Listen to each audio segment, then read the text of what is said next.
pagi ini kita akan bincang-bincang dengan sosok inspiratif. Ini adalah salah satu alumni dari SMA Kolose Santo Yusuf yang ada di Malang.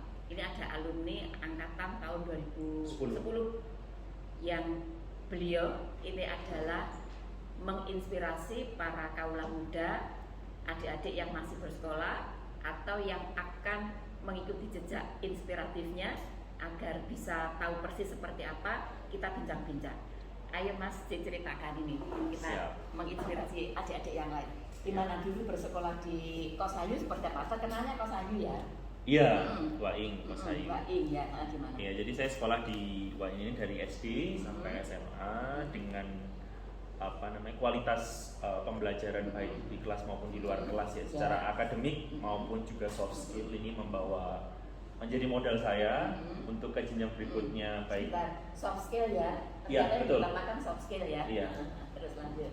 Iya, jadi itu menjadi modal yang sangat berharga untuk saya di jenjang berikutnya baik di jenjang S1, S2 maupun sekarang S3. S1-nya karena ceritanya juga kampus yang bergengsi ya? Iya, saya di Institut Teknologi Bandung mengambil jurusan Teknik Kimia. ITB ya? Betul. Ya, luar biasa. Terus lanjut. Ya, kemudian saya bekerja di PT Rekayasa Industri, salah satu kontraktor yang membangun pabrik petrochemical dan oil and gas di Indonesia. Kemudian saya juga berkesempatan untuk melanjutkan S2 di University College London, mengambil jurusan manajemen proyek, project management. Baik, di London ya. Betul. Nah sekarang bagaimana kisah inspiratifnya dari S1 menuju ke S2 terus bisa beasiswa full ya? Iya, menggunakan beasiswa LPDP. Ya, jadi saat itu saya sedang bekerja di sebuah proyek di Malaysia.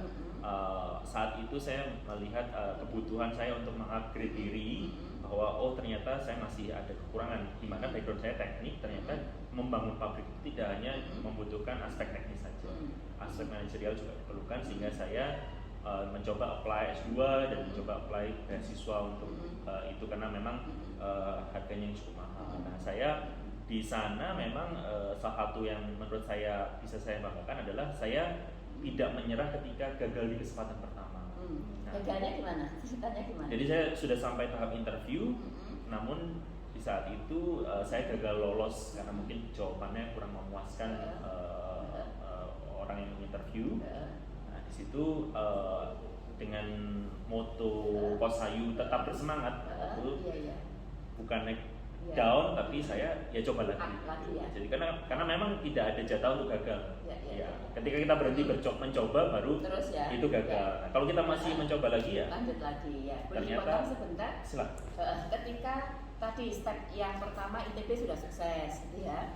Terus step yang kedua ikut LPDP ya? Iya, LPDP. Dan mungkin bisa diberikan tips dan triknya bagaimana LPDP itu yang tadi awalnya pernah gagal, step berikutnya itu bisa up kembali sampai bisa sukses S2 beasiswa memanfaatkan LPDP. Ceritakan pada teman-teman gimana? Iya, jadi memang waktu itu saya memang bagusnya berjejaring itu ketika kumpul reuni itu ada teman saya yang nyeletuk gitu.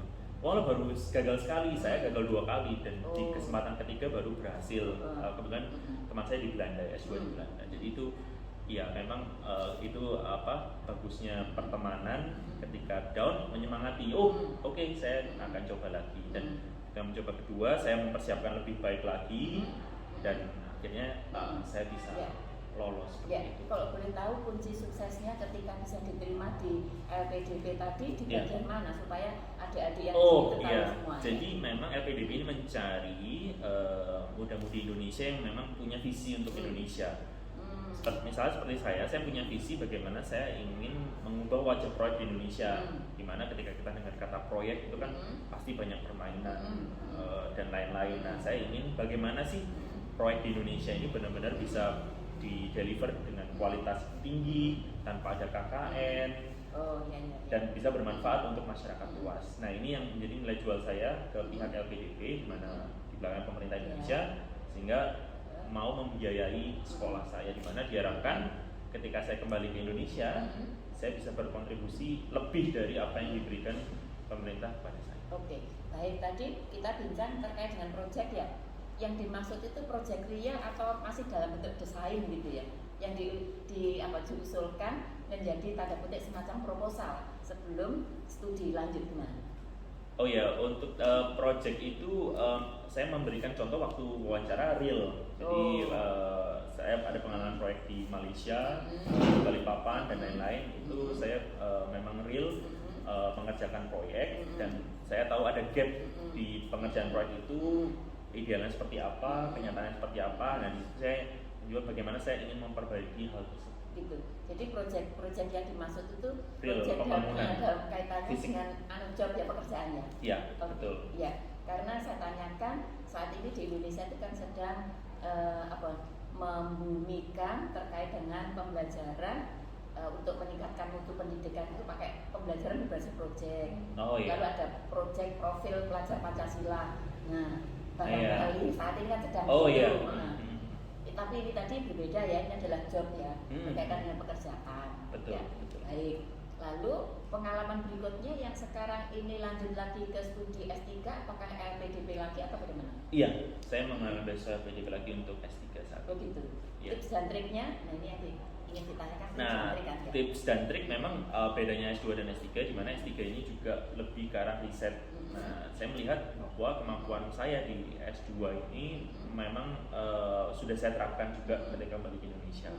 Namun saya melihat masih kurang ruang gerak saya untuk bagaimana mengelola proyek ini bisa benar-benar smooth dan bagus. Jadi saya ingin melanjutkan S3 untuk punya kemampuan untuk meriset apa sih misalnya key success factor di proyek, bagaimana mendeliver proyek, model apa saja yang ada, apa plus minusnya dan lain-lain. Nah, itu saya ingin mempunyai kemampuan lebih sehingga nantinya ketika saya kembali ke Indonesia saya menjalankan proyek itu tidak hanya berdasarkan feeling saja atau intuisi, tapi juga punya landasan theoretical, database, sehingga research base, sehingga decision making yang saya ambil itu tidak semata-mata hanya gut feeling ya, maksudnya hanya perasaan aja, tapi memang berdasarkan data-data yang komprehensif. Iya, berarti ini tadi ada satu kunci decision making ya. Iya, betul. Nah, decision making ini pasti nanti harus didampingi oleh initiating action ya.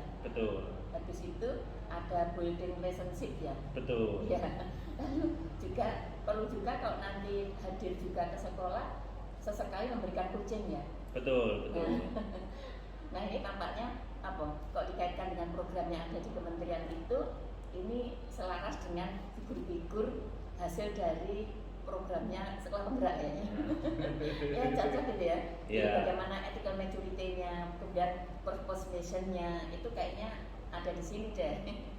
Nah, sekarang bagaimana pesan kesannya atau apa ya? Kalimat inspiratif yang bisa memberikan pemikiran kepada alumni, bukan alumni ya, apa adik-adik yang barangkali saat ini sedang menuju ke jenjang karir berikutnya, itu barangkali ada kata inspiratif untuk mereka. Seperti apa?